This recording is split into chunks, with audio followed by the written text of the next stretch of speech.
الشيطان اللعين الرجيم. بسم الله الرحمن الرحيم.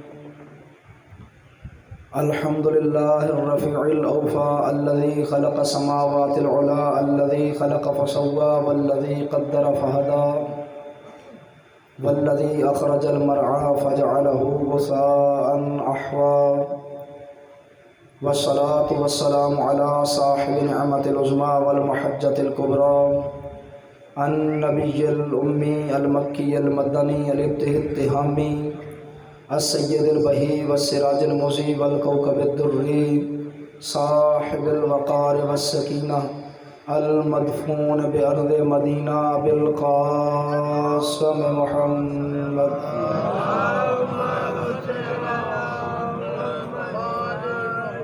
وعلى أهل بيته الطيبين الطاهرين المعصومين المظلومين واللعنة الدائمة على أعدائهم أجمعين والسلام على أصحابه شباب الدين.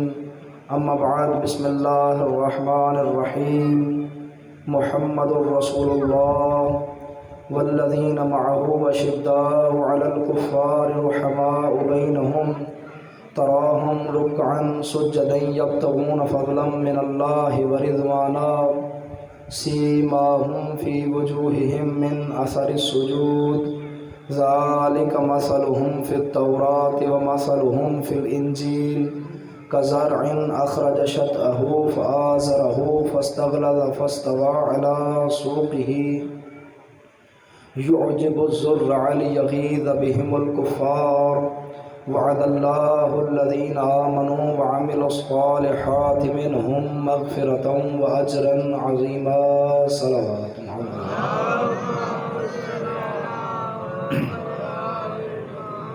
دعا ہے کہ محمد و آل محمد کا عظیم خالق محمد و آل محمد کی عزت و عظمت کے صدقے میں بانیان کا یہ پرخلوص صف عذاب چھایا اپنی عزت والی بارگاہ میں قبول و منظور فرمائے. آپ حضرات کا دور و نزدیک سے چل کے آنا، پڑھنے والوں کی پڑھائی میں حقیر کی نوکری، میرا پردے والا امام اجر مودت میں شمار فرما کر شرف قبولیت عطا فرمائے. جو مومنین بیمار ہیں مالک انہیں شفا عطا فرمائے. آپ سے ملتمس ہوں دعا کیجیے میرے والد محترم بیمار ہیں، اللہ شفا عطا فرمائے. جو مومنین بے اولاد ہیں تمام حاضرین میں، اور جو مومنین ابھی نہیں آ سکے اس کے علاوہ سید سہیل عباس شاہ صاحب، سید جلال حیدر، احسن شاہ صاحب، خرم شاہ صاحب، اور نام بتایا تھا آپ نے کوئی عرفان زیدی صاحب. بارگاہ تجھے عزت آل رسول کا واسطہ، بالخصوص تجھے شہزادہ علی اصغر علیہ السلام کی عزت و عظمت کا واسطہ، تمام بے اولاد مومنین کو اولاد عطا فرما. جو مومنین بے روزگار ہیں انہیں روزگار مہیا فرما. تمام حاضرین کے دلوں کی وہ حاجات جو شریعت مصطفیٰ میں جائز ہوں اپنی بارگاہ میں مستجاب فرما. ہمارے مردگان کی مغفرت فرما، جن کی مغفرت ہو چکی ہو ان کے درجات بلند فرما. اس ذکر پاک کے لیے بانیان کے ساتھ کہ جس نے بھی کسی بھی طرح تعاون کیا ہو مالک الملک ان کے تعاون کو قبول فرمائے، ان کی توفیقات خیر میں اضافہ فرمائے. امام الحسن علیہ السلام کو جلد سے جلد اذن ظہور عطا فرمائے اور ہمیں آقا کے اوان و انصار میں شریک فرمائے. دعاؤں کی قبولیت کے لیے آقا کی جلد آمد کے لیے مل کر بآواز بلند درود بھیجیے. محمد ایکو کم کریں. ایکو جب کم ہو جائے گی تو سیٹی کی آواز ختم ہو جائے گی. درود پڑھیے محمد و آل محمد.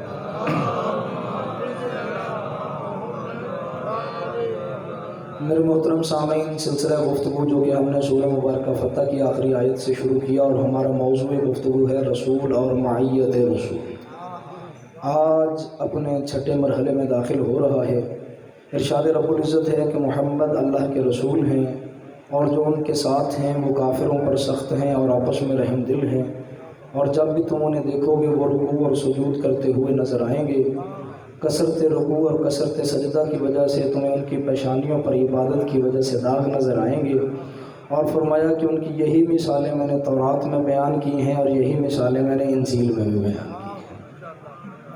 پھر ارشاد ہوا کہ یہ جو محمد کے ساتھ ہیں، میرے نبی کے ساتھ ہیں، رسول کے ساتھ ہیں، ان کی اگلی نشانی یہ ہے کہ ان کی مثال اس درخت جیسی ہے جو پہلے اپنی سوئی نکالتا ہے، پھر کومپل نکالتا ہے، پھر شاخیں بنتی ہیں، پھر وہ ایک تناوار درخت بن جاتا ہے اور وہ جس کی کھیتی ہے جب وہ دیکھتا ہے تو خوش ہو جاتا ہے، اور جب کافر دیکھتے ہیں تو ان کا دل جل جاتا ہے۔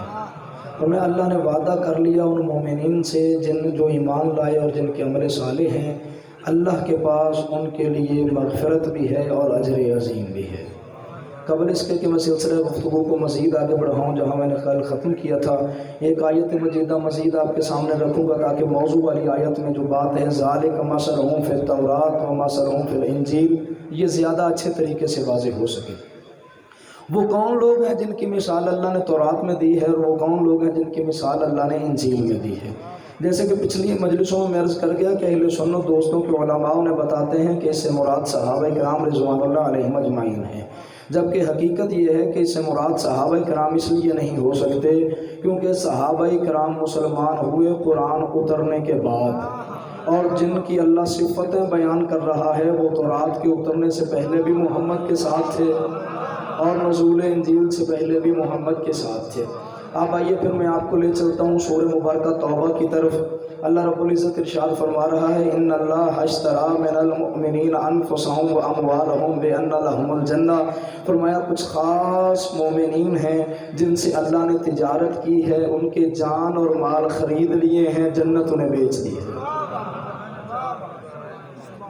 کچھ خاص مومنین ہیں ان اللہ اشتری من المؤمنین انفسهم واموالهم بان لهم الجنہ۔ اس دور میں بات ڈھونڈنا بہت آسان ہے، آپ اپنے موبائل پر المنجد ڈاؤن لوڈ کیجئے، المنجد میں دیکھیے لفظ اشترا آپ کو ملے گا، لفظ اشترا کے معنی دیکھیے، لفظ اشترا کے معنی ہے تجارت کرنا۔ تجارت کے اصول یہ ہیں کہ جب تجارت کی جائے، شاہ صاحب قبلہ آپ اس بات سے بہت اچھی طرح واقف ہیں، جب تجارت کی جائے تجارت میں کچھ دیا جاتا ہے اور بدلے میں کچھ لیا جاتا ہے۔ اللہ فرماتا ہے ان اللہ اشتری من المؤمنین انفسهم واموالهم بان لهم الجنہ، فرمایا وہ جو خاص مومنین ہیں میں اللہ نے ان سے تجارت کی ہے، میں اللہ نے ان سے تجارت کی ہے، ان کے جان اور مال خرید لیے ہیں، جنت انہیں بیچ دی ہے۔ یعنی جو بندہ جو بندہ آپ سے چیز خرید کے لے جائے پھر وہ اس کی ملکیت ہے، اس کا جہاں جی چاہے اس چیز کو ضائع کر دے، کسی کو دے دے، اپنے استعمال میں لے آئے کیونکہ وہ آپ سے خرید کے لے گیا۔ اب پتہ چلا کچھ لوگ ایسے ہیں جنہوں نے اللہ سے جنت خرید لی ہے، اب جسے دل چاہے وہ جنت عطا کرے، جسے چاہے وہ جنت سے جانے سے روک دے۔ اور پھر مجھے تب سمجھ آئی جب میں نے بہلول کو جنت کو بیچتے ہوئے دیکھا، کو بغداد کے بازار میں بیٹھ کر میں نے عالم تصور میں سوال کیا، مالک کیا تو پہلے جنت کا مالک نہیں تھا؟ تو پہلے بھی جنت کا مالک تھا، اور جن کے جان اور مال تو نے جنت کے بدلے میں خریدے ہیں، کیا تو اب سے پہلے جب تو نے تجارت کی، سودا کیا ان کے ساتھ، کیا تو خریدنے سے پہلے ان کی جان کا مالک نہیں تھا؟ کیا تو پہلے ان کے مال کا مالک نہیں تھا؟ اور مالک یہ جو جنت اب تو نے بیچ دی ہے، کہ اب تو جنت کا وارث نہیں ہے؟ کیا مالک اب جنت تیرے اقتدار میں نہیں ہے؟ کیا جنت اب تیری نہیں ہے؟ عجب نہیں کہ جواب ملے گا کہ بے شک جنت پر اقتدار اب بھی میرا ہے۔ وہ جنت بیچنے سے پہلے، ان کے جان اور مال خریدنے سے پہلے بھی میں ان کی جان اور مال کا مالک تھا۔ دراصل میں نے اپنی اور ان کی ٹینشن ختم کی ہے، اپنی ٹینشن بھی ختم ہو جائے، اور ان کے مالک اس لیے کیوں کیا؟ پھر میں اس لیے کہ میں نے جنت انہیں بیچ دی ہے، ان کے جان اور مال خرید لیے ہیں، اب ان کے جان اور مال کا وارث ہوں میں۔ اب میری مرضی، چاہے انہیں گھر میں موت دے دوں، چاہے میدان جنگ میں مروا دوں، وہ اعتراض نہیں کریں گے۔ جنت میں نے انہیں بیچ دی ہے، چاہے اب خود دیتے رہیں یا بہلول جیسے نوکروں سے دلواتے رہیں۔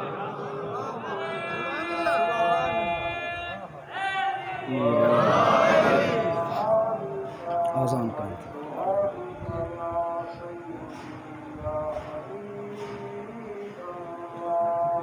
جی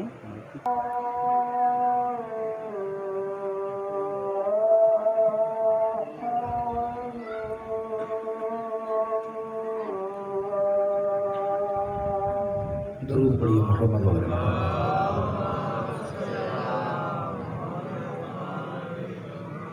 بات یاد ہے جی، بات یہاں تک پہنچی تھی۔ اللہ فرماتا ہے میں نے ان کے جان اور مال خرید لی اور جنت انہیں بیچ دی ہے۔ مالک اس لیے فرمایا اس لیے کہ اب میں نے جنت انہیں بیچ دی ہے، اب ان کی مرضی ہے چاہے خود دیتے رہیں یا بہلول جیسے نوکروں سے دلواتے رہیں۔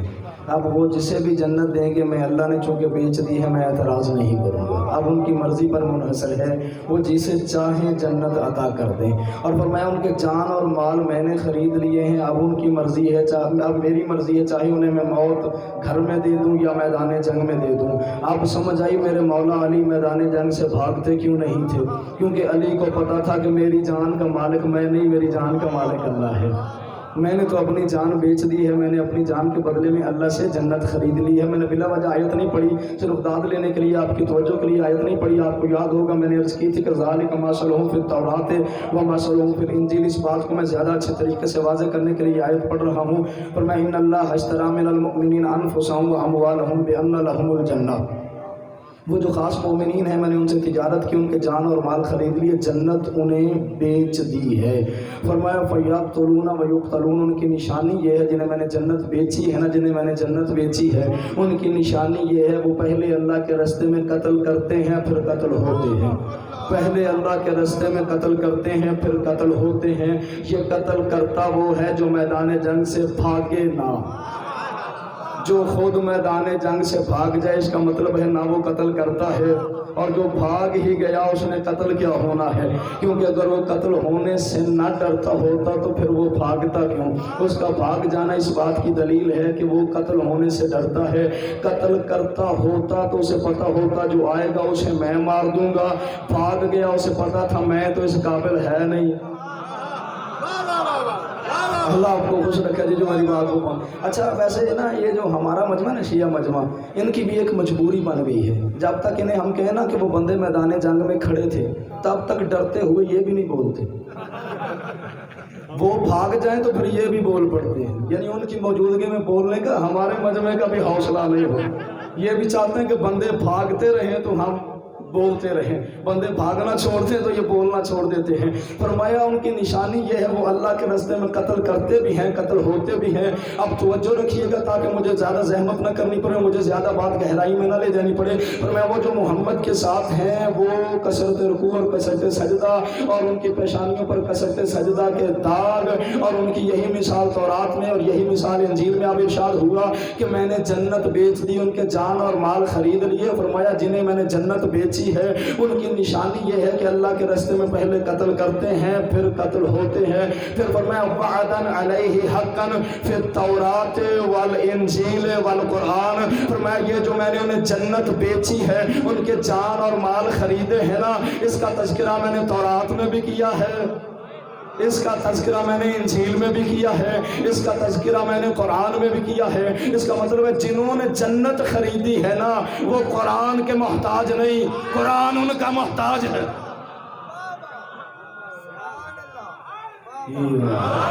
اب آئیے کل کی گفتگو سے میں اپنی بات کو ملا لوں۔ کل ہماری گفتگو کہاں تک پہنچی تھی کہ وہ جو نبی کے ساتھ ہیں وہ نور میں نبی کے برابر، وہ عقیدے میں نبی کے برابر، وہ علم میں نبی کے برابر، وہ ایمان میں نبی کے برابر۔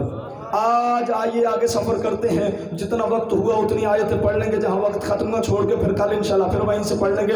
ارشاد ہوا فَإِذَا نُفِخَ فِي الصُّورِ فَلَا أَنْسَابَ بَيْنَهُمْ يَوْمَئِذٍ وَلَا يَتَسَاءَلُونَ، فرمایا جب سور پھونکا جائے گا محشر کے لیے، قیامت کے لیے، فَلَا أَنْسَابَ بَيْنَهُمْ يَوْمَئِذٍ، فرمایا اس دن کوئی رشتہ باقی نہیں رہے گا، اس دن ہر رشتہ ختم ہو جائے گا۔ وَلَا يَتَسَاءَلُونَ، کوئی بندہ دوسرے سے کوئی نہیں پوچھے گا، یعنی بھائی بھائی کا حال نہیں پوچھے گا، باپ بیٹے کا حال نہیں پوچھے گا، بیٹا باپ کا حال نہیں پوچھے گا، ماں بیٹے کو نہیں پوچھے گی۔ اللہ فرماتا ہے ایک تو ایک دوسرے کو پوچھیں گے نہیں۔ دوسری بات رشتے ختم ہو جائیں گے، یعنی قرآن نے فیصلہ کر دیا نا کہ رشتے ختم ہو جائیں گے۔ دیکھیے سورہ عبس میں بھی موجود، سورہ نازعات میں بھی موجود، سورہ حاقہ میں بھی موجود، سورہ معارج میں بھی موجود، سورہ واقعہ میں بھی اسی متن کی آیات موجود کہ جب محشر ہوگا رشتے ختم ہو جائیں گے، باپ باپ نہ رہے گا، بیٹا بیٹا نہ رہے گا۔ فرمایا فلا انصاب بینہم یومئذ ولا یتساءلون، اس دن رشتے ختم ہو جائیں گے۔ قرآن کہہ رہا ہے نا کہ رشتے ختم ہو جائیں گے۔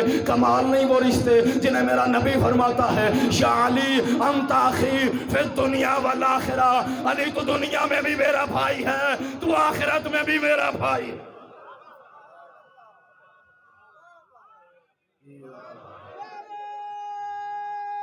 اللہ آپ کو سلام۔ یا علی تو دنیا میں بھی میرا بھائی، یا علی تو آخرت میں بھی میرا بھائی۔ اس کا مطلب ہے سب کے رشتے ختم ہو جائیں گے، میرے نبی کا رشتہ ختم نہیں ہوگا، میرے مولا علی کا رشتہ ختم نہیں ہوگا۔ یعنی جیسے میرا مولا علی ایمان میں نبی کے برابر، نور میں نبی کے برابر، عقیدے میں نبی کے برابر، عمل میں نبی کے برابر، اسی طرح میرا مولا علی نسب میں نبی کے برابر۔ نسب ایک ہے۔ دیکھیں تفسیر در منصور میں علامہ جلال الدین سیوطی نے لکھا ہے کہ میرے نبی نے میرے مولا علی کو مخاطب کر کے ارشاد فرمایا، یا علی کل نسب منقطع الا نسبی، یا علی قیامت کے دن ہر رشتہ ختم ہو جائے گا سوائے تیرے اور میرے رشتے کے۔ یا علی قیامت والے دن سارے رشتے ختم، تیرا اور میرا رشتہ رہ جائے گا۔ نوجوانوں جملہ کہوں اگر بات ضائع نہ کریں تو، اب جس کو تمہیں شوق ہے نا نبی کا رشتہ دار بنانے کا، بنا لو، پر میدان محشر میں پوچھوں گا کون نبی کا کیا لگتا ہے، کون نبی کا کیا لگتا ہے، کون نبی کا کیا لگتا ہے۔ اچھا نبی نے فرمایا یا علی تو دنیا میں بھی میرا بھائی، آخرت میں بھی میرا بھائی، اور پھر فرمایا کہ ہر رشتہ قیامت کے دن ختم ہو جائے گا، یا علی تیرا اور میرا رشتہ رہے گا۔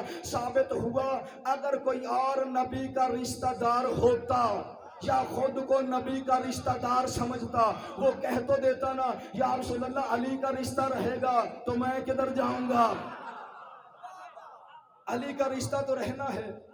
میں 8 محرم کو ایک خطبہ پڑھوں گا مولا علی کا، یہ بات ذہن میں رکھے گا، پھر یہیں سے میں اس بات کو میں پھر ملاؤں گا اس خطبے کے ساتھ۔ 8 محرم مولا علی علیہ السلام کا ایک خطبہ پڑھوں گا انشاءاللہ تفصیل میں، پھر اس پر بات کروں گا۔ فرمایا یا علی تیرا اور میرا رشتہ رہے گا، باقی رشتے ختم۔ وجہ کیا ہے؟ رشتے ختم کیوں ہوں گے؟ شاہ صاحب قبلہ میں شیعہ ہونے سے پہلے جب میں حفظ کر لیا، فارغ کر لیا، تو شیعہ ہونے سے پہلے میں اپنے گاؤں میں بچے پڑھاتا تھا سر جی۔ مجھے تب سمجھ آئی، میں نے ایک بچے کے کان پکڑوائے، دوسرا بچہ اگلے دن نہیں آیا، اسے بھی اس نے کہا نہیں لیکن یہ آ گیا، تیسرے دن دونوں نہیں آئے۔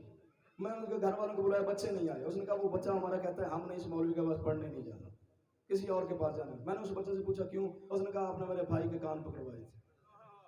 میں نے تو نہیں جانا، یعنی ایک بھائی کے کان پکڑوائے دوسرا غصہ کر گیا۔ اللہ فرماتا ہے اگر قیامت والے دن ایک بھائی کے کان پکڑوائے دوسرا غصہ کرے گا نا، میں بھائی نہیں رہنے دوں گا، اور غصہ ہی کوئی نہ کرے، بالکل کسی کا منہ سرخ نہ ہو، کسی کو غصہ نہ آئے۔ فرمایا میں پہچان ہی ختم کر دوں گا، رشتے ہی ختم کر دوں گا۔ ایک بھائی، ورنہ ہونا پتہ کیا تھا، ایک بھائی کے پاس نیکیاں ہیں، جب اسے جنت کی ٹکٹ ملنی تھی دوسرے کے کان پکڑوائے جانے تھے، اس نے بلا وجہ ہی منہ لال کر جانا تھا، یا اللہ میرا بھائی ہے، یا اللہ میرا بھائی ہے، یا اللہ میرا بھائی ہے، یا اللہ میرا بھائی ہے۔ اللہ نے فرمایا میں پہچان ختم کر دوں گا، پہچان ختم کر دوں گا۔ لیکن نبی نے کیوں فرمایا یا علی تو دنیا میں بھی میرا بھائی ہے، آخرت میں بھی میرا بھائی ہے؟ مجھے جو سمجھ آئی ہے رشتے ختم ہوں گے ان کے جنہوں نے حساب دینا ہے، باقی ان کے رہیں گے جنہوں نے حساب لینا ہے۔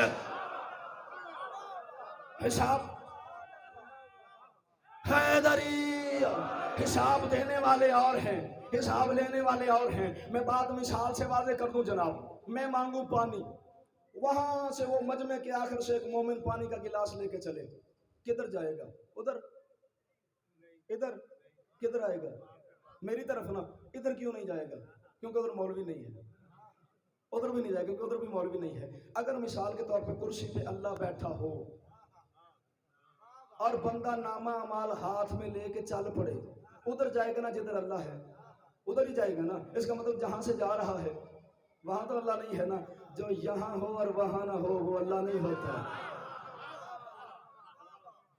وہ کون سا اللہ ہے جو یہاں ہے اور وہاں نہیں ہے؟ اچھا بھارا مولوی نا، بھارا مولوی وہ ممبر پہ کرسی پہ نہیں آتا۔ میرے ساتھ تو ایک اور بیٹھ سکتا ہے جناب، میرے ساتھ علماء کمیٹی میں جو اہل سنت بریلوی کے مولوی صاحب ہیں نا، وہ کرسی پہ پورے نہیں آتے، وہ ہمیشہ اپنا موبائل نکال کر دفتر میں دوسری کرسی پہ رکھتے ہیں۔ میں نے ایک دن کہا ہاشمی صاحب موبائل ٹوٹ جائے گا گر کے، کہنے لگے یار اگر جیب کرسی سے گر کے ٹوٹے نہ ٹوٹے، جیب میں ہوا تو پھانس کے ضرور ٹوٹ جائے گا۔ یعنی اس حجم کا مولوی ہو تو کرسی پہ نہیں آتا، مولوی تو نے اللہ کو محدود کر دیا۔ قاری جان محمد اللہ مقامہ کا جملہ آپ کو سناؤں، یقیناً آپ لطف لے لیں گے۔ وہ فرمایا کرتے تھے میں نے اپنے استاد سے سنا تھا کہ قیامت والے دن اللہ کرسی پہ بیٹھا ہوگا، کتابوں میں بھی یہ بات موجود ہے قیامت والے دن اللہ کرسی پہ ہوگا۔ وہ کہتے ہیں میں نے کسی مولوی کی تقریر سنی کہ اللہ نے تلے والا خرسہ پہنا ہوا ہوگا، لاچا باندھا ہوا ہوگا، تریزوں والا کرتا ہوگا، دراز زلفیں ہوں گی۔ وہ قاری جان محمد تھا، اسے کون روکے؟ انہوں نے فرمایا جناب یہ حلیہ اللہ کا نہیں عالم الوہار کا ہے۔ اب بندہ چل پڑا میدان محشر میں حساب دینے کے لیے، ادھر جائے گا نا جدھر اللہ ہے، اس کا مطلب جہاں سے چلا وہاں تو اللہ نہیں ہے، جو یہاں ہو اور وہاں نہ ہو وہ اللہ نہیں ہوتا۔ میں شیعہ ہوں، میں مذہب اہل بیت کا ماننے والا ہوں، میرا حق بنتا ہے میں مذہب اہل بیت کا عقیدہ بیان کروں۔ بالکل ایسا نہیں ہے کہ اللہ کرسی پہ بیٹھا ہوگا، ہاں میدان محشر لگے گا، حساب بھی ہوں گے، جزا بھی ملے گی اور سزا بھی ملے گی، لیکن حساب اللہ نہیں لے گا۔ اس لیے کہ آپ نے دیکھا ہوگا کہ محکمہ یہ جو ہے نا محکمہ تعلیم، اس کے جو اعلیٰ افسران ہیں وہ آ کے نصاب نہیں پڑھاتے، وہ صرف نصاب مرتب کرتے ہیں، پھر ٹیچرز رکھے ہوئے ہوتے ہیں، وہ ٹیچرز پڑھاتے ہیں، پھر کویسچن پیپر وہاں تیار ہوتے ہیں، وہ بھیج دیے جاتے ہیں، جو پڑھاتے ہیں وہی امتحان لیتے ہیں، جو پڑھاتے ہیں وہی امتحان لیتے ہیں، پھر وہ رزلٹ بناتے ہیں، محکمے کو رپورٹ بھیجتے ہیں، اتنے پاس ہو گئے ہیں، اتنے فیل ہو گئے ہیں۔ نہ اللہ ہمارے سامنے آیا ہے، نہ اللہ نے ہمیں شریعت سکھائی ہے، ہمیں دین سکھایا ہے محمد و آل محمد نے۔ قیامت کے دن حساب بھی محمد و آل محمد لیں گے، اللہ کو رپورٹ دیں گے، اتنے جنت میں چلے گئے ہیں، اتنے جہنم میں چلے گئے۔ اللہ آپ کو سلامت رکھے، اللہ آپ کو خوش رکھے۔ امتحان وہ لیں گے جنہوں نے ہمیں نصاب پڑھایا ہے۔ ہمیں ایک بات تو میں واضح کر گیا کہ نسب میں ساتھ، میرا مولا علی نسب میں نبی کے برابر۔ اب جہاں بات آ گئی ہے یہیں سے آگے آیت پڑھ لیتا ہوں۔ سورہ مبارکہ نحل میں ارشاد ہوا وَيَوْمَ نَبْعَثُ فِي كُلِّ أُمَّةٍ شَهِيدًا عَلَيْهِمْ مِنْ أَنفُسِهِمْ وَجِئْنَا بِكَ شَهِيدًا عَلَى هَؤُلَاءِ وَنَزَّلْنَا عَلَيْكَ الْكِتَابَ تِبْيَانًا لِكُلِّ شَيْءٍ وَهُدًى وَرَحْمَةً وَبُشْرَىٰ لِلْمُسْلِمِينَ۔ فرمایا حبیب جب قیامت کا دن ہوگا ہم ہر نبی کو اس کی امت پر گواہ بنا کر لائیں گے۔ قیامت کے دن ہر نبی اپنی امت کا گواہ بن کے آئے گا۔ وَيَوْمَ نَبْعَثُ فِي كُلِّ أُمَّةٍ شَهِيدًا عَلَيْهِمْ مِنْ أَنفُسِهِمْ۔ ہر نبی قیامت کے دن اپنی امت کا گواہ ہوگا، گواہی دیکھ کر پھر فیصلہ کیا جائے گا۔ فرمایا حبیب آدم اپنی امت کا گواہ، موسیٰ اپنی امت کا گواہ، عیسیٰ اپنی امت کا گواہ، ابراہیم اپنی امت کا گواہ۔ فرمایا وَجِئْنَا بِكَ شَهِيدًا عَلَى هَؤُلَاءِ، وہ جو امتوں پر گواہ بن کے آئیں گے، میرا نبی میں تجھے ان سب پر گواہ بناؤں گا۔ یعنی موسیٰ کی امت کا فیصلہ موسیٰ کی گواہی پر ہوگا، عیسیٰ کی امت کا فیصلہ عیسیٰ کی گواہی پر ہوگا، موسیٰ اور عیسیٰ کا فیصلہ میرے نبی کی گواہی پر ہوگا، ہاں ان کے اعمال کا فیصلہ میرے نبی کی گواہی پر ہوگا۔ یعنی سارے نبی اپنی اپنی امت پر گواہ۔ جس نے آج کی میری کل کی یا آج کی مجلس نہیں سنی وہ گواہی کیا دے گا؟ گواہی وہ دے گا جس نے سنی ہو۔ اچھا جس نے سنی ہے اس نے مجھے آنکھوں سے دیکھ بھی لیا، کانوں سے سن بھی لیا، اسے کہتے ہیں حاضر و ناظر۔ یعنی موسیٰ اپنے دور میں حاضر و ناظر تھا، عیسیٰ اپنے دور میں حاضر و ناظر تھا، جو ہر دور میں حاضر و ناظر ہو اسے محمد کہا جاتا ہے۔ فرمایا حبیب تجھے تمام نبیوں پر گواہ بنا کے لاؤں گا، جب تجھے گواہ بناؤں گا تو گواہی دے گا تو تیری گواہی پر فیصلے ہوں گے۔ اب پارہ نمبر 2 کی دوسری آیت، دوسرا پارہ اور دوسری آیت، میرا نبی ہے تمام نبیوں پر گواہ۔ ہر نبی اپنی اپنی امت کا گواہ، ہمارا گواہ ہمارا نبی نہیں۔ دیکھیں یہ نہیں فرمایا کہ حبیب تجھے تیری امت پر گواہ بناؤں گا، فرمایا ہر نبی کو اس امت کا گواہ بناؤں گا، تجھے نبیوں پر گواہ بناؤں گا۔ یعنی ان امتوں کے فیصلے ہوں گے ان کے نبیوں کی گواہی پر، اور ان نبیوں کے فیصلے ہوں گے میرے نبی کی گواہی پر۔ ہمارا گواہ کون بنے گا؟ ہمارا گواہ جی میں آیت پڑھوں گا، دوسرا پارہ دوسری آیت، فرمایا وَكَذَلِكَ جَعَلْنَاكُمْ أُمَّةً وَسَطًا لِتَكُونُوا شُهَدَاءَ عَلَى النَّاسِ وَيَكُونَ الرَّسُولُ عَلَيْكُمْ شَهِيدًا۔ اے آل محمد میں نے تمہیں لوگوں پر گواہ بنایا ہے اور نبی کو تم پر گواہ بنایا ہے۔ چلیے اٹھوا لو جملہ کہوں، نبیوں کی امتوں کے فیصلے ہوں گے ان کی گواہی پر، اور نبیوں کے فیصلے ہوں گے میرے نبی کی گواہی پر، آپ کا اور میرا فیصلہ ہوگا آل محمد کی گواہی پر۔ یعنی آپ کو اور مجھے جنت یا اکبر کی گواہی پر ملے گی یا اصغر کی گواہی پر ملے گی۔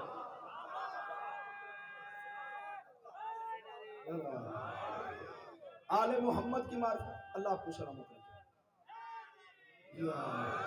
نبیوں کے فیصلے ہوں گے میرے نبی کی گواہی پر، ہمارے فیصلے ہوں گے آل محمد کی گواہی پر۔ وَكَذَلِكَ جَعَلْنَاكُمْ أُمَّةً وَسَطًا لِتَكُونُوا شُهَدَاءَ عَلَى النَّاسِ وَيَكُونَ الرَّسُولُ عَلَيْكُمْ شَهِيدًا۔ اے آل محمد تم امت محمد پر گواہ اور میرا نبی تم پر گواہ۔ یعنی اکبر گواہی نہ دے تو جنت نہیں ملے گی، اصغر گواہی نہ دے تو جنت نہیں ملے گی، قاسم گواہی نہ دے تو جنت نہیں ملے گی۔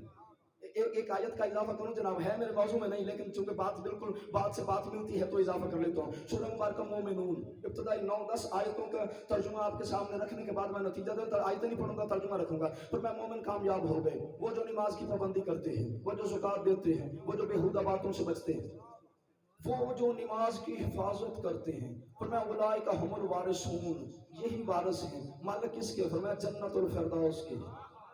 یعنی دیکھیے وارث جو ہوتا ہے نا، وارث اس کی مرضی ہے، جسے چاہے چیز دے جسے چاہے نہ دے۔ فرمایا وہ جو نماز کی حفاظت کرتے ہیں وہ جنت کے وارث ہیں۔ آپ ان کی مرضی ہے، جسے چاہے جنت دے دیں، جسے چاہے جنت سے روک دیں۔ اب آئیے ڈھونڈیں کہ وہ کون ہیں۔ حضرت سعید ابن عبداللہ، ایک سعید ابن عبداللہ بصری ہے نا، ایک سعید ابن عبداللہ کوفی ہے، کربلا کا شہید ہے۔ یہ حضرت امام حسین علیہ السلام نے جب 10 محرم کو نماز ظہر پڑھی نا تو یہ میرے مولا کے سامنے دفاع کے لیے کھڑا ہوا تھا۔ مسلم ابن اوسجہ بھی تھے، سعید ابن عبداللہ بھی تھے۔ لوگ تیر مارتے رہے، سعید سامنے کھڑا رہا، لوگ تیر مارتے رہے، سعید سامنے کھڑا رہا۔ 3 یا 4 تیر لگے سعید کا، اور سعید کی ہمت جواب دے رہی تھی۔ اتنی دیر میں میرے مولا حسین تشہد میں بیٹھ گئے۔ سعید نے تلوار کی نوک زمین کربلا میں رکھی اور تلوار کی ٹیک پہ رک گئے، اور جب امام حسین علیہ السلام نے نماز مکمل کی نا، اب سعید زمین پر گرا۔ جو ہی سعید زمین پر گرا، سعید کا سار امام حسین کے زانو پر آیا، سر سے امامہ گرا نا، میرے امام نے اپنی انگلیوں سے زلفوں میں کنگھی کی، اور سعید نے دیکھا کہ مولا کیا میں نے وفا کی ہے، کیا میں نے وفا کی ہے؟ میں آپ کو نتیجے تک لے جاؤں، کیا میں نے وفا کی ہے؟ امام نے یہ نہیں فرمایا تو نے وفا کی ہے، بات یاد ہے، اللہ فرماتا ہے جو نماز کی حفاظت کرتے ہیں وہ جنت الفردوس کے وارث ہیں۔ اب جسے چاہے جنت دے دے، جسے چاہے جنت جانے سے روک دے۔ جب سعید نے فرمایا مولا میں نے وفا کی ہے، امام فرماتے سعید تو نے نماز کی حفاظت کی ہے، تو نے نماز کی۔ آپ جن کی آنکھوں میں آنسو ہے نا، اللہ آپ کی مودت کو سلامت رکھے، لیکن خدا را کربلا کے شہداء کا تذکرہ فضائل میں بھی سنا کیجیے۔ یہ صرف رونے والا واقعہ نہیں ہے، یہاں سے زندگی گزارنے کا نظام لینا ہے، یہاں سے ہم نے شریعت لینی ہے۔ کربلا والوں سے پوچھنا ہے کہ دین کے مطابق زندگی کیسے گزارنی ہے، کربلا والوں سے پوچھنا ہے آل محمد کے در پہ کیسے جھکنا ہے، کربلا والوں سے پوچھنا ہے آل محمد سے وفاداری کیسے کرنی ہے۔ سعید کہتے مولا کیا میں نے وفا کی؟ فرمایا تو نے نماز کی حفاظت کی۔ حفاظت کس کی تھی؟ حسین ابن علی کی۔ گویا میرے مولا نے بتا دیا کہ جو میری حفاظت کرتا ہے گویا نماز کی حفاظت کرتا ہے، کیونکہ میرا وجود نماز کے وجود کے برابر ہے۔ پھر میں صحیح تو نے نماز کی حفاظت کی ہے۔ قرآن کہتا ہے جو نماز کی حفاظت کرے وہ جنت الفردوس کا وارث ہے۔ اب جنت مانگنی ہو تو حسن اور حسین سے نہ مانگو، جنت حبیب ابن مظاہر سے مانگو، جنت مسلم ابن اوسجہ سے مانگو، جنت بریر حمدانی سے مانگو، جنت زہیر ابن قین سے مانگو، جنت شہداء کربلا سے مانگو۔ آپ کے چنیوٹ کا عظیم نام نوحہ خانی کے سر پر، نوحہ گوئی کے سر پر تاج، ان کا لکھا ہوا شعر آپ کے بچوں کو یاد ہوگا۔ وہ فرمایا کرتے تھے اختر در بطول سے ادنا سی شے نہ مانگ، کم ظرف تو نے خواہش جنت فضول کی۔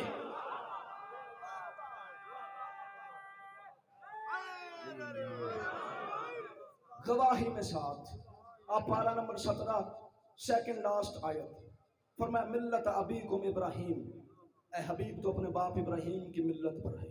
ہوا سماکم المسلمین، وہ جسے مسلم، جنہیں مسلمین کا نام، مسلمانوں کا نام دیا گیا تھا۔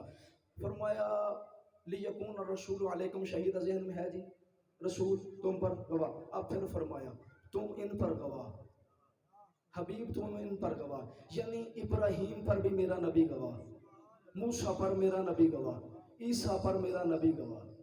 ان کے فیصلے ہوں گے میرے نبی پر، اور ہم پر گواہ آل محمد، صرف امام نہیں جی، صرف امام نہیں، آل محمد، آل محمد، یعنی یہ جو میری مائیں بہنیں پردے میں بیٹھی ہیں نا، ان کے جو گواہ بنیں گے قیامت والے دن، کہیں جناب فاطمہ الزہرا گواہ بن جائیں گی، کہیں جناب عالیہ گواہ بن جائیں گی، کہیں جناب سکینہ گواہ بن جائیں گی، کہیں جناب ام کلثوم گواہ بن جائیں گی، کہیں جناب رقیہ گواہ بن جائیں گی، اور جب ہماری گواہی کی باری آئے گی کہیں حضرت عباس گواہ بن جائیں گے، کہیں حضرت قاسم گواہ بن جائیں گے، کہیں حضرت علی اکبر گواہ بن جائیں گے، کہیں حضرت علی اصغر گواہ بن جائیں گے، یعنی ہماری بہنوں اور بیٹیوں کو جنت جناب سکینہ کے کہنے پہ ملے گی، اور ہمیں جنت علی اکبر اور علی اصغر کے کہنے پہ ملے گی۔ جیسے یہ نور میں برابر، جیسے یہ نسب میں برابر، جیسے یہ ایمان میں برابر، جیسے یہ علم میں برابر، اسی طرح گواہی میں برابر، گواہی میں برابر۔ اب ایک پوائنٹ پہ مجھے اور بات کرنی ہے، درود پڑھیے ایک مرتبہ محمد علیہ وسلم، ٹائم کا اشارہ کرے آقا۔ اب مجھے بہت زیادہ جلدی کرنے پڑے گی کیونکہ وقت کافی زیادہ گزر گیا جناب۔ ایک پوائنٹ پہ اور بات کروں گا، پھر باقی باتیں انشاءاللہ کل کریں گے۔ جس طرح یہ نور میں برابر، جس طرح ایمان میں برابر، جس طرح عمل میں برابر، جس طرح علم میں برابر، جس طرح نسب میں برابر، جس طرح گواہی میں برابر، اسی طرح طہارت میں برابر۔ طہارت نہیں، آپ نے نہیں سمجھے آپ میری بات کو، اسی طرح اللہ کو حضور رکھے جی، اسی طرح یہ طہارت میں برابر۔ دیکھیے طہارت ایک طرح کی نہیں ہوتی، طہارت کی قسمیں ہیں۔ سورہ مبارکہ مدثر میں ارشاد ہوا وَثِيَابَكَ فَطَهِّرْ، اپنے کپڑے پاک رکھو، یہ بھی طہارت ہے۔ پھر سورہ مبارکہ مائدہ میں ارشاد ہوا وَإِن كُنتُمْ جُنُبًا فَطَّهِّرُوا، اگر تم جنبی ہو جاتے ہو تو طہارت کرو، یہ بھی طہارت ہے۔ پھر سورہ مبارکہ مائدہ ہی میں ارشاد ہوا فَمَن يُرِدِ اللَّهُ أَن يُطَهِّرَ قُلُوبَهُمْ، پھر میں جو کلمہ پڑھ لے اللہ اس کے دل کو پاک کر دیتا ہے۔ دل کی طہارت اور ہے، جسم کی طہارت اور ہے، لباس کی طہارت اور ہے۔ دیکھیں میری مائیں بہنیں بھی سن رہی ہیں، لہٰذا میں اشارہ کر کے گزروں گا، بات کی تشریح میں نہیں جاؤں گا۔ بندہ جنبی ہو گیا، اگر تو جائز طریقے سے ہوا تو الگ بات ہے، اگر ناجائز طریقے سے بندہ جنبی ہوا، اب اس نے غسل کر لیا، جسم پاک ہو گیا، گناہ ختم نہیں ہوا۔ جسم پاک ہو جانے کا مطلب یہ نہیں کہ اس کا گناہ ختم ہو گیا ہے، گناہ اپنی جگہ پر موجود رہا۔ اندر کی طہارت اور چیز ہے، باہر کی ظاہری طہارت اور چیز ہے۔ لباس کی طہارت اور ہے، زبان کی طہارت اور ہے، جسم کی طہارت اور ہے، دل کی طہارت اور ہے۔ دیکھیے جناب مریم کے متعلق اللہ نے سورہ مبارکہ آل عمران میں ارشاد فرمایا یا مریم ان اللہ اصطفاکی وطہرکی واصطفاکی علی نساء العالمین، اے مریم ہم نے تجھے طاہر کر دیا ہے، ہم نے تجھے طہارت عطا کی ہے۔ پھر سورہ مبارکہ آل عمران ہی میں حضرت عیسیٰ کے متعلق ارشاد ہوا اذ قال اللہ یا عیسیٰ انی متوفیک ورافعک الیہ ومطہرک من الذین کفروا، اے عیسیٰ ہم نے تجھے پاک کر دیا ان لوگوں سے جو کافر ہیں۔ عیسیٰ کی طہارت اور ہے، مریم کی طہارت اور ہے، لباس کی طہارت اور ہے، جسم کی طہارت اور ہے، زبان کی طہارت اور ہے، دل کی طہارت اور ہے۔ یہ طہارتیں ہیں مختلف، کوئی اور طہارت، کوئی اور طہارت، کوئی اور طہارت۔ لیکن آل محمد کے متعلق اللہ نے یہ نہیں فرمایا کہ ان کی زبان کی طہارت ہے یا ان کے لباس کی طہارت ہے یا ان کے دل کی طہارت ہے، مطلقاً فرمایا انما یرید اللہ لیذھب عنکم الرجس اہل البیت ویطہرکم تطہیرا، جتنا پاک کرنے والا پاک ہے اتنے ہی آل محمد پاک۔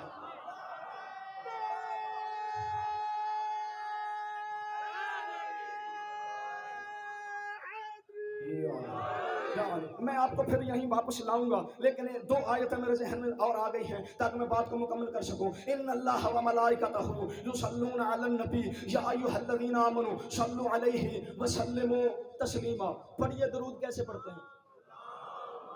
اللہم صلی علی محمد و آل محمد، درود نبی پر اور آل نبی پر، یعنی جیسے علم میں برابر، ایمان میں برابر، نور میں برابر، طہارت میں برابر، شہادت میں برابر، نسب میں برابر، اسی طرح درود میں بھی برابر، درود میں بھی شامل ہیں۔ پھر فوراً اگلی آیت میں ارشاد ہوا ان الذین یؤذون اللہ ورسولہ لعنہم اللہ فی الدنیا والآخرہ، جو اللہ یا اس کے رسول کو تکلیف دیتے ہیں ان پر دنیا میں بھی لعنت ہے، ان پر آخرت میں بھی لعنت ہے۔ پوچھا کہ یا رسول اللہ بندہ آپ کو تو تکلیف دے سکتا ہے، اللہ کو تکلیف کیسے دے؟ میرے نبی نے فرمایا من حارب علیًا فقد حاربنی ومن حاربنی فقد حارب اللہ۔ فرمایا جس نے علی سے جنگ کی اس نے مجھ محمد سے جنگ کی، جس نے مجھ سے جنگ کی اس نے اللہ سے جنگ کی۔ فرمایا جو علی سے لڑے وہ مجھے بھی تکلیف دیتا ہے، اللہ کو بھی تکلیف دیتا ہے، اور اللہ فرماتا جو مجھے تکلیف دے اس پر دنیا میں بھی لعنت ہے، اس پر آخرت میں بھی۔ اللہ آپ کو خوش رکھے۔ جو علی سے لڑے اللہ سلام محمد آل محمد درود میں برابر، اذیت میں برابر، شہادت میں برابر، نسب میں برابر، نور میں برابر، علم میں برابر، عقیدے میں برابر، ایمان میں برابر۔ یوں بنتا ہے معہو، اس لیے کہ آل محمد کی میرے نبی سے معیت صرف مکانی نہیں ایمانی ہے۔ اچھا درود جو آپ نے پڑھا اس کے علاوہ بھی بڑی طرح کے درود پڑھے جاتے ہیں۔ سوائق محرقہ میں ابن حجر مکی نے لکھا کہ جب آئی تو درود نازل ہوئی تو میرے نبی سے صحابہ نے پوچھا یا رسول اللہ درود کیسے پڑھے؟ جو میرے نبی نے پڑھ کے سنا، سنی شیعہ علماء نے جو لکھا ایک لفظ کا فرق ہے۔ اہل سنت علماء نے لکھا اللہم صلی علی محمد وعلی آل محمد، یہ سوائق محرقہ میں ہے۔ اور جو شیعہ علماء نے لکھا ہے وہ لکھا ہے کہ میرے نبی نے پڑھ کے سنا ہے اللہم صلی علی محمد وآل محمد، یعنی وعلا درمیان میں نہیں ہے۔ آقا نسیم عباس رضی اللہ مقامو فرمایا کرتے تھے الا ولا کے آؤ یا سیدھے آؤ آل محمد کے دروازے پہ آنا ہی، سیدھے سیدھے آ جاؤ یا الا ولا کے آ جاؤ، آنا تو پڑے گا۔ یعنی جو درود ہے نا وہ صرف اتنا ہی ہے اللہم صلی علی، جو نبی کے دور میں درود تھا، نبی کے دور میں درود وہ اتنا ہی تھا اللہم صلی علی محمد وآل محمد، یہ سسر ہی وسال ہی بعد میں بنا ہے، نبی کے دور میں یہ نہیں تھا۔ نبی کے دور میں اللہم صلی علی محمد وآل محمد صرف اتنا ہی تھا۔ طہارت میں برابر، شہادت میں برابر، درود میں برابر، اذیت میں برابر۔ جو انہیں اذیت دے گویا اس نے اللہ کو اذیت دی، جو ان پر درود پڑھتا ہے گویا وہ اللہ کے حکم پر عمل کرتا ہے، کیونکہ یہ نبی کے ساتھ برابر ہے۔ 2-3 دن سے یہ بات میں کرنا چاہتا ہوں لیکن کر نہیں پا رہا، اب چونکہ بات طہارت پہ آ گئی ہے تو بات کہہ دوں جی۔ آپ کو کوئی کام ہو، کسی بہت بڑے افسر کے پاس جانا ہو، میلا لباس پہن کے جائیں گے؟ نہیں جائیں گے نا۔ جس کے پاس جانا ہو وہ جیسا ہو ویسے بن کے جائیں گے نا۔ مجلس میں آل محمد کے پاس آتے ہو،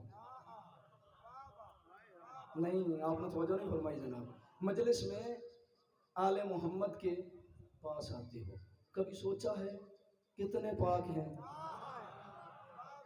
اچھا جی اگر محسوس نہ فرمائیں، بانیان محسوس نہ فرمائیں تو ایک عقیدے کی بات کروں جی۔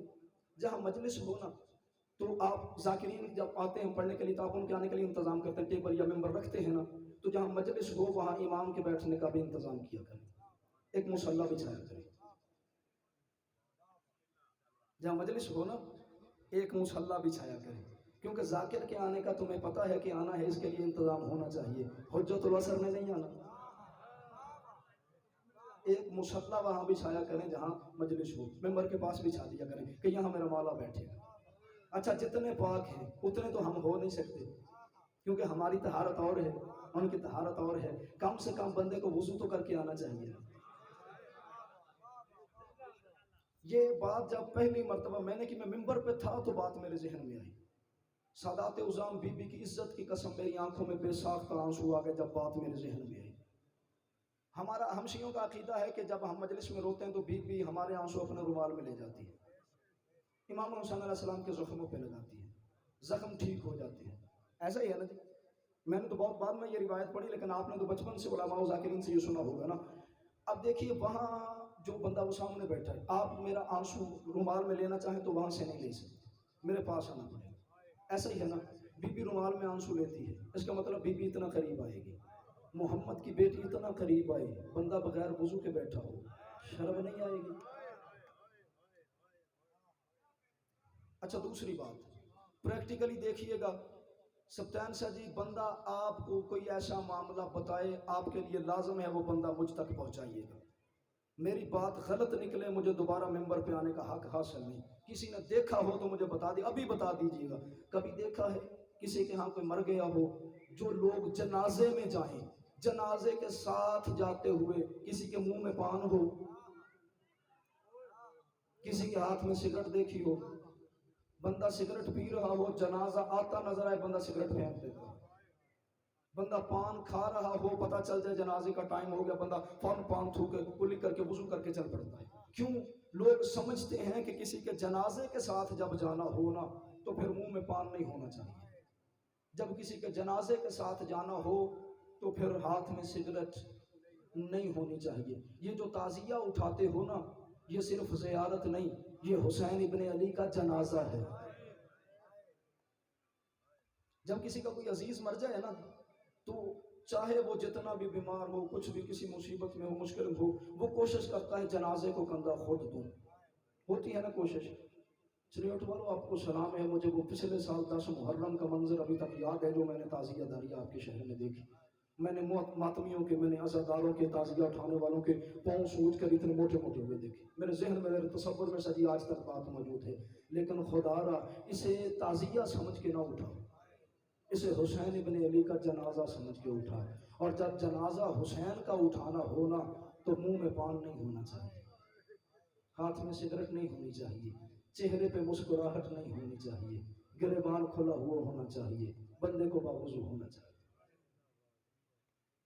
اگر کچھ حاصل کرنا ہے نا مجلس سے، پھر ان باتوں کا خیال رکھا کرے۔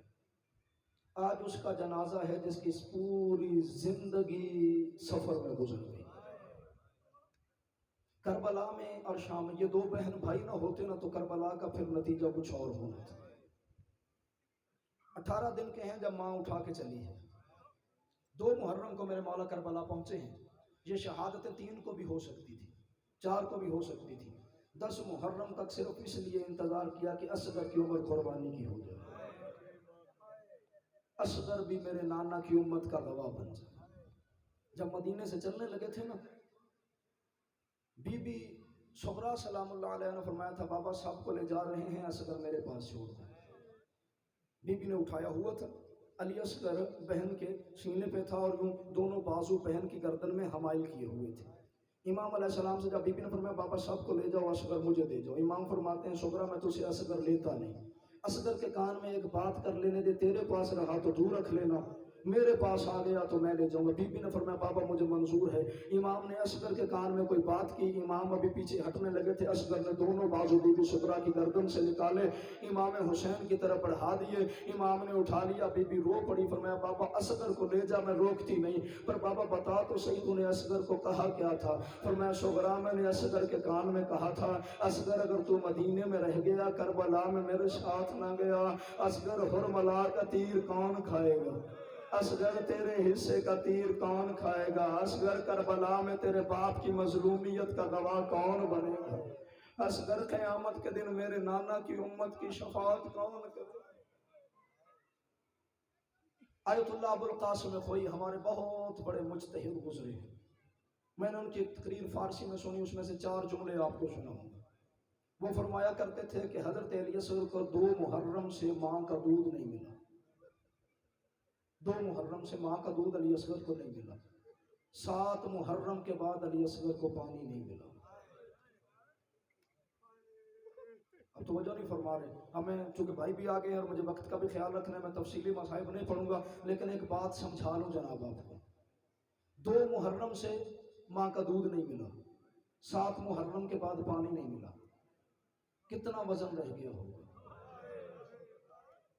اللہ بے اولاد مومنین کو اولاد عطا فرمائے، کتنا وزن رہ گیا ہوگا؟ کوئی صاحب فرماتے ہیں اصغر کا وزن بمشکل 2 کلو تھا، حرملا نے جو تیر مارا اس کا وزن 10 کلو تھا، اور پھر حرملا نے تیر وہ مارا جو میدان جنگ میں ہاتھی کو مارا جاتا تھا، 3 نوک والا تیر، یا ہاتھی کو مارا جاتا تھا، یا یہ تیر میدان جنگ میں تب مارا جاتا تھا جب تیر مارنے والے کا مقصد یہ ہو کہ تیر مقتول کے جسم کا کچھ حصہ اپنے ساتھ لے جائے۔ اسی لیے فرمایا معصومین علیہ السلام، متعدد معصومین سے یہ روایت ہے، فرمایا اگر میرا دادا حسین اصغر کی لاش نہ سنبھالتا، جہاں تک تیر جاتا اصغر کی لاش ساتھ جاتی۔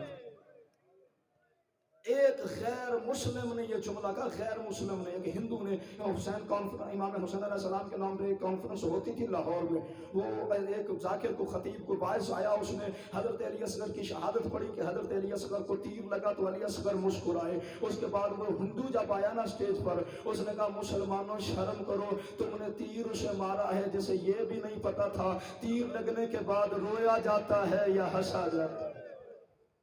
خوئی صاحب فرماتے اس نے تیر وہ مارا جو میدان جنگ میں ہاتھی کو مارا جاتا تھا۔ تیسری بات خوئی صاحب فرمایا کرتے تو اس نے 3 دن اور 3 راتیں اس تیر کو زہر ہلاہل میں بھگو کے رکھا تھا۔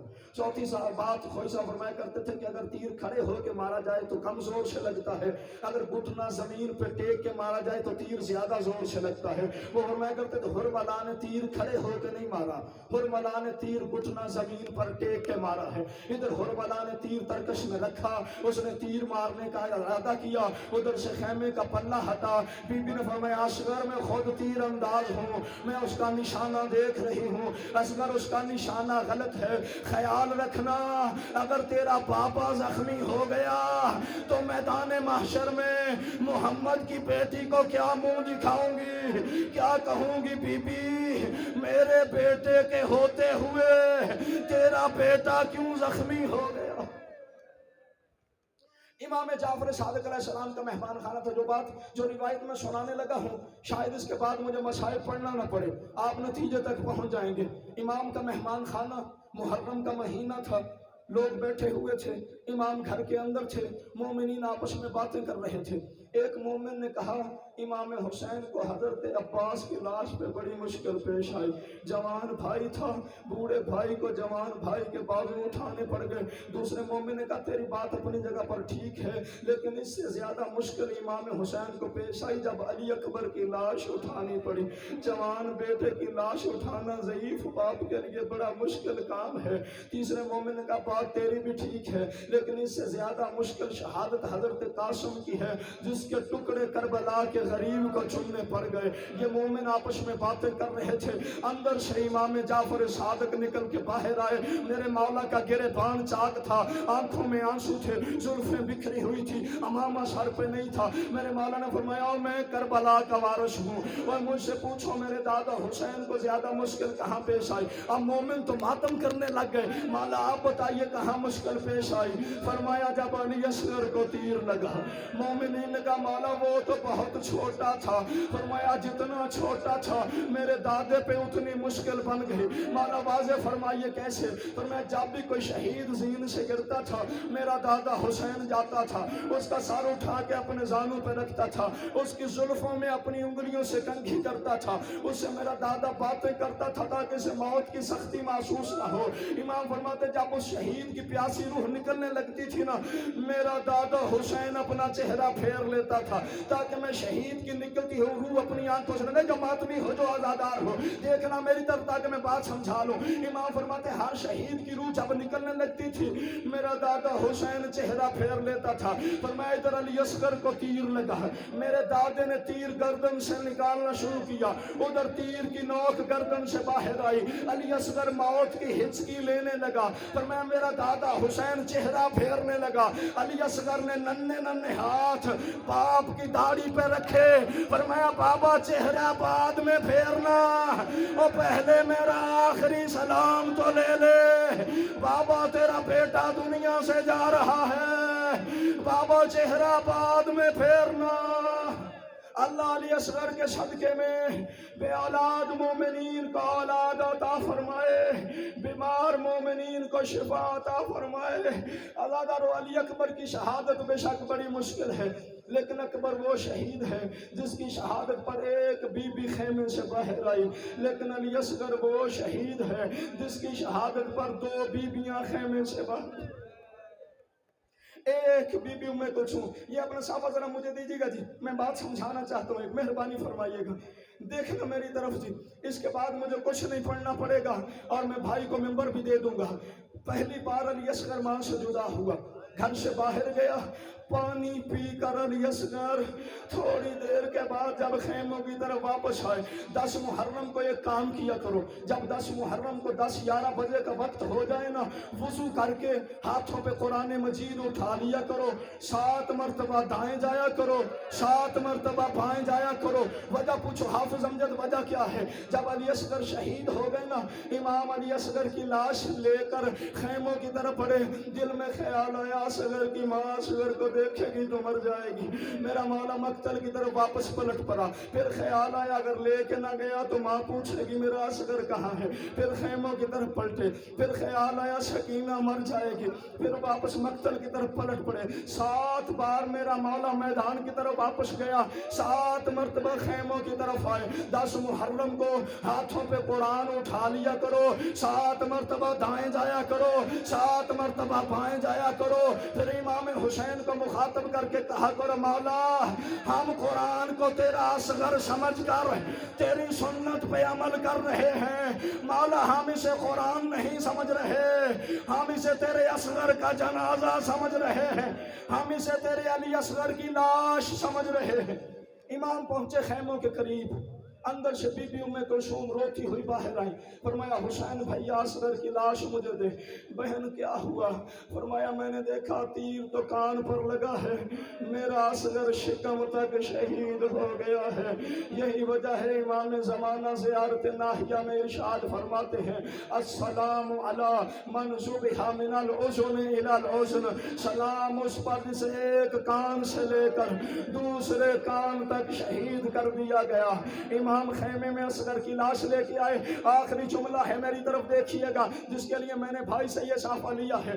بچہ پہلی بار ماں سے جدا ہونا، تھوڑی دیر کے بعد بچہ جب ماں کے پاس واپس آئے، بہن کے پاس، پھوپھی کے پاس، دادی نانی کے پاس واپس آئے نا، ماں پھر بچے کو یوں نہیں اٹھاتی، دادی نانی یوں نہیں اٹھاتی، ماں زیادہ محبت کے اظہار کے لیے دونوں ہاتھیاں بچوں کے بغلوں میں دے لیتی ہے، پھر بچے کو یوں اپنے چہرے کے سامنے کرتی ہے، پہلے بچے کو ہنساتی ہے، پھر گلے سے لگاتی ہے، پھر بچے کا منہ چومتی ہے۔ اصغر پہلی بار ماں سے دور ہوا، پانی پی کر واپس آیا، امام حسین سے بی بی رباب نے اصغر کو لیا، دونوں ہاتھ یوں علی اصغر کی بغلوں میں ڈالے، بی بی نے جو یوں اٹھایا، علی اصغر کی گردن ایک طرف کو لٹک گئی، بی بی نے ایک ہاتھ علی اصغر کے سر کے نیچے رکھا، دوسرا دھڑ کے نیچے رکھا، منہ چوم کے فرمایا اصغر ماں کو معاف کر دینا، مجھے پتا نہیں تھا تو یوں اٹھانے کے قابل نہیں رہا، اور مجھے پتا نہیں تھا تجھے امت نے یوں پانی پلایا ہے، اصغر جس نے تجھے تیر مارا ہے کیا اس کی اولاد نہیں تھی؟ اللہ اس بی بی کے صدقے میں بے اولادوں کو اولاد عطا کرے، جو کوفے اور شام کی گلیوں میں کہتی تھی سجاد ہرملا سے کہہ دے میرے اونٹ کے سامنے نہ آئے، یہ میرے سامنے آتا ہے مجھے میرا اصغر یاد آ جاتا۔ الا لعنت اللہ علی القوم الظالمین وسيعلم الذين ظلموا أي منقلب ينقلبون۔